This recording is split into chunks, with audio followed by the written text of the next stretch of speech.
দে।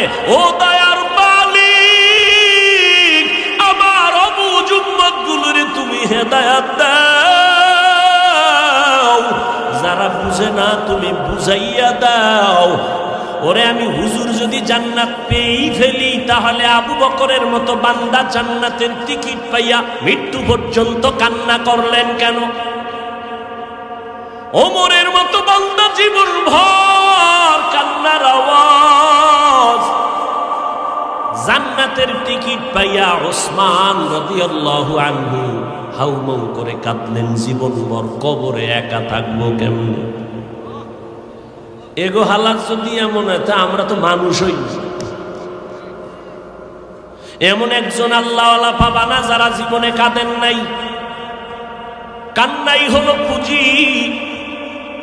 বাচ্চার কান্না যখন শুরু হয়, মায়ের কলিজার মধ্যে ঢেউ ঢেউ হয়ে যায়, সব ফালাইয়া বাচ্চা হাজির হয়ে যায়।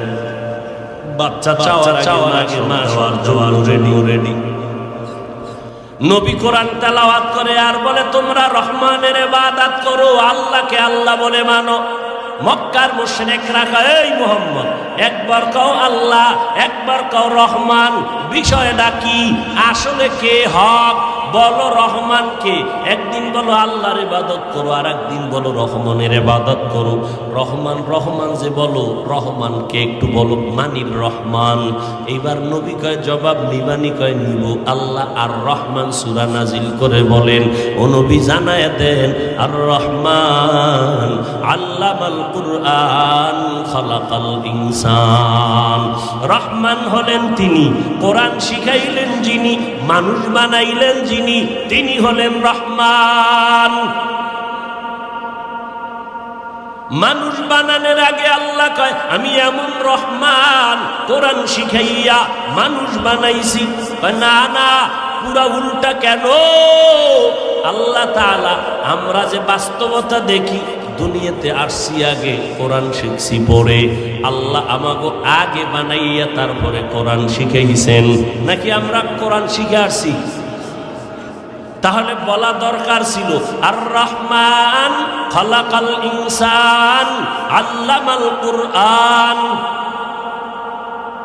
রহমান হলেন তিনি, মানুষ বানাইয়া কোরআন শিখাইছেন যিনি। না, আল্লাহ কয় না না, আমার সিস্টেম কি জানোনি? আমি এমন রহমান, মানুষ বানাইয়া কোরআন শিখাই নাই, বরং কোরআন শিখাইছি তারপরে মানুষ সৃষ্টি করেছি। আল্লামাল কুরআন খালাকাল ইনসান। কথাটা কি লাইন মতো আছে না একটু উল্টো মনে হয় না? কথা বলেন না কেন? বিষয় কি? ফাআলুল হাকিম লা ইয়াখলু আনিল হিকমাহ। হাকিমের কথা হিকমত থেকে খালি না, জ্ঞানীদের কথা জ্ঞান থেকে শূন্য না। এবার শুনেন, মুফাসসিরিনে কেরাম তার জবাব লিখেছেন। আল্লাহর আদালতে অনেক ধরনের মানুষ আছে, সব মানুষের দাম নাই। একদল মানুষ বংশগত মানুষ, আর একদল মানুষ জন্মগত মানুষ, আর একদল মানুষ গুণগত মানুষ। আদম নবীর বংশে যারা, এরা বংশগত মানুষ, আর বানরের বংশে যারা, এরা বানরগত মানুষ। ঠিক নি? আদম নবীর বংশে যাদের জন্ম, এরা বংশগত মানুষ। আমার আব্বা জানের ঔরসে আমরা আসছি, আমরা জন্মগত মানুষ। আল্লাহর আদালতে আদমের বংশে জন্ম নিলেই সে আল্লাহর কাছে মানুষ না। ভালো করে খেয়াল করেন, জন্মগত মানুষের দাম আল্লাহর কাছে নাই, বংশগত মানুষের দাম আল্লাহর কাছে নাই। আল্লাহর কাছে মানুষের দাম আছে, গুণের মানের মানুষ। কেমন দাম? দুনিয়া শান্তি, পরকালে হিসাবে জান্নাত।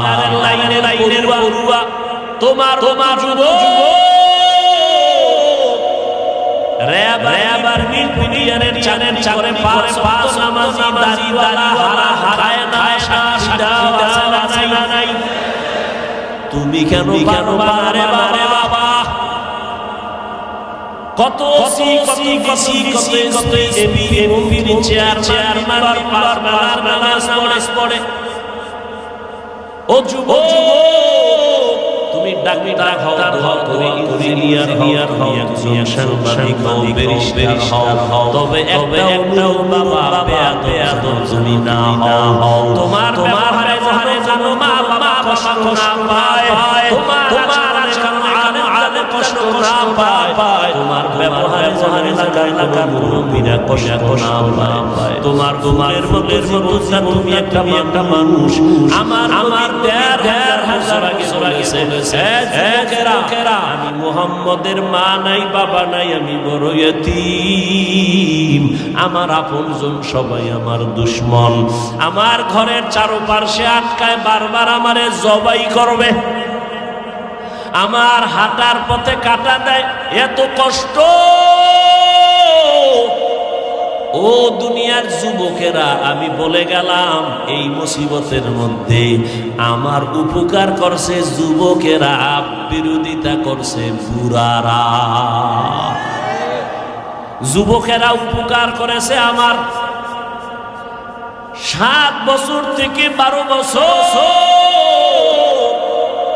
বয়সের আলী নবীর হাতে গিয়া কালেমা দাঁড়ায় গেলেন। 27 বছর বয়সে ওমরের মতো বাগবির গর্দান কাটাতে গিয়া কালেমা দাঁড়ায় গেলেন। ওমরের বীর নবীর হাতে কালেমা নবীর হাতে হারাইলেন। নবী নজর দিয়া তাওয়া দিলেন, ওমরের ভিতরে পাওয়ার বেড়ে গেল। ওমর দরবারে গিয়া দাঁড়ায় কয়, আমার নবীর বিরুদ্ধে যদি কেউ কথা কাও মতে লাগবে না, তরবারি বাড়িটা রেডি আয় দরকার হবে না। ও আল্লাহ রারা, এজন্য আল্লাহর পাকের মানুষের দ্বারে কোরআনের দাওয়াত তেলাওয়াত ইয়াসিন ওয়াল কুরআনিল হাকীম ইন্নাকা লামিনাল মুরসালিন আলা সিরাতিন মুস্তাকিম تنزيل العزيز الرحيم لتنذر قوما ما أنذر آباؤهم فهم غافلون দুনিয়া তো দামি কিতাবের মধ্যে মজা কোথাও পাওয়া যায় না। এরে আল্লাহর বান্দা আব্দুল্লাহ ইবনে মাসউদ সাহাবী এখনো কালেমা পড়ে নাই। আবু বকর নবী রাস্তা দিয়া যাইতেছে, হঠাৎ খালি ময়দানের পাশে দেখে একটা যুবক অনেক বকরি নিয়ে রাখা করতেছে।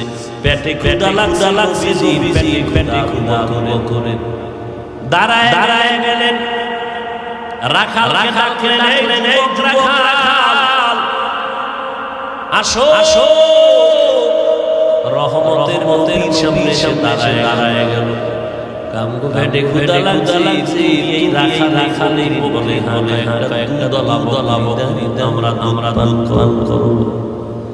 রাখাল বলে, খবরদার, আমি রাখাল ঠিক, তবে এর মালিক আমি না, মালিকের অনুমতি ছাড়া আমি দিতে পারবো না। রাখাল জানে না রহমতের নবী এখানে দাঁড়ায় কথা বলতেছে। যখন বলল মালিকের অনুমতি নাই, দিতে পারবো না, নবী বললেন, রাখাল ভাই, এমন একটা বকরি আমার কাছে এনে দাও, তোমার 100 বকরির মধ্যে যেটা দুধ দেয় না, জীবনেও দিবে না, এমন একটা বকরি দাও, ওটা দুধ দেয় না, জীবনেও দিবে না, এটা নিয়ে আসো।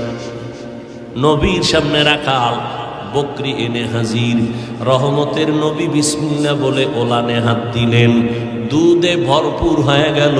নবী নিজে দহন করলেন, নিজেও পান করলেন, আবু বকরকে পান করালেন, রাখালেরও পান করাইয়া কয়, বকরিটারে আবার পালের মধ্যে ফেরত দিয়া দাও। আগের মতো বকরি পালে দিয়া দিল। এগুলো দেখা সাথে সাথে নবীর কদমে পড়ে কালেমা পড়ল আব্দুল্লাহ ইবনে মাসউদ। সেই আব্দুল্লাহ ইবনে মাসউদকে নবী বলেন, এই আব্দুল্লাহ একটু কোরআন তেলাওয়াত করে আমার শোনাও তো, আমার শুনতে মজা লাগে। আব্দুল্লাহ কয়, কোরআন নাজিল হইছে আপনার উপর, আপনি আমার থেকে শুনবেন? কয়, রে আব্দুল্লাহ ইবনে মাসউদ, নিজে নিজে তেলাওয়াত করার মজা একরকম, আর একজনে পড়বে, আমি বইসা শুনবো, তার মজা আর এক রকম।